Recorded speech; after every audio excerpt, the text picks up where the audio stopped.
नमस्ते मित्रों। भारत एक ऐसा देश है जहां माइनॉरिटी डिसाइड करती है कि मेजॉरिटी को क्या करना चाहिए। जहां पर माइनॉरिटी टैग लगाती है मेजॉरिटी के ऊपर कि वो असहिष्णु है, वो रेडिकल है और उसको ख़त्म भी हो जाना चाहिए। वो अपने अभिव्यक्ति की आज़ादी का चयन करते हुए कितने ही शब्दों का चयन कर डालती है और जो मेजॉरिटी है वो चुपचाप सुनती है क्योंकि वह मेजॉरिटी है भारत की। विडंबना यही है, भारत के अंदर अगर कोई हिंदू गंगा जमजम तहज़ीब के तहत मस्जिद के अंदर जाकर हनुमान चालीसा का पाठ कर ले तो उसके लिए फतवे आ जाते हैं।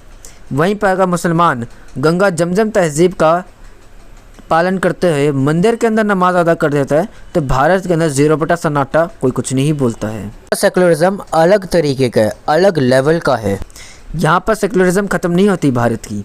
भारत की एक और नई सेकुलरिज्म की परिभाषा है, भारत के अंदर जितने भी मस्जिद, चर्च और मज़ारे हैं उनके पर बिल्कुल भी टैक्स नहीं है, किंतु मंदिर वो तो भाई टैक्स के बिना रह ही नहीं सकते। बिहार सरकार की नजर अब उन निजी मंदिरों पर है जहां सार्वजनिक पूजा होती है। सरकार ऐसे मंदिरों से टैक्स वसूली की योजना तैयार कर रही है।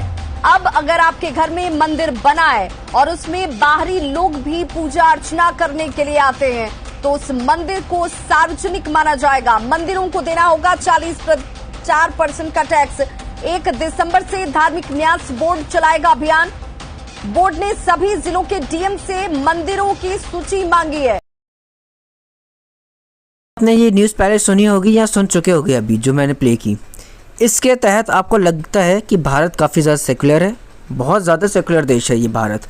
भारत के अंदर जितनी भी पाबंदियाँ हैं वो केवल हिंदुओं के ऊपर है, ना कि मज़ारों के ऊपर है, ना ही चर्चेस के ऊपर है, ना ही किसी और के ऊपर है। उनको तथाकथित रिलीजियस फ्रीडम मिल रखा है। उनका पैसा केवल उनके ही कम्युनिटी के लिए खर्च किया जाता है, मगर भारत के हिंदुओं का पैसा और ज़मीन हिंदुओं के अलावा सब पे खर्च कर दी जाती है। वैसे अक्सर हिंदू कोसता है पंडितों और ब्राह्मणों को कि वो पैसा छीन लेते हैं, वो लूट लेते हैं, वो कितने उन्होंने लूट मचा रखी है। अगर आप भारत के मंदिरों की स्थिति देखेंगे तो आपको लगेगा नहीं कि आप मंदिर में आए हैं या किसी खंडर के अंदर, क्योंकि भारत के अंदर जितने भी मंदिर बने प्राचीन, उनको मेंटेनेंस करना भारत के हिंदुओं के हाथों में ही है, ना कि सरकारों के। क्योंकि सरकार जो है वो जितना भी पैसा आता है मंदिरों का चढ़ावे के रूप में वो सारा सरकार हजम कर जाती है।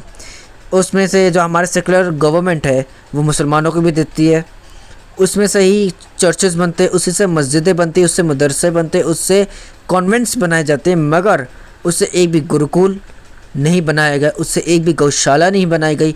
और ये अल्ट्रा लेवल का जो सेकुलरिज्म भारत के अंदर चला आ रहा है उसके बारे में आपका क्या सोचना है, कमेंट में अवश्य बताइएगा। कृपया इस चैनल को शेयर करें, लाइक करें और सब्सक्राइब करेगा। Press the all notification bell ताकि आपको नई वीडियोस मिलती रहें।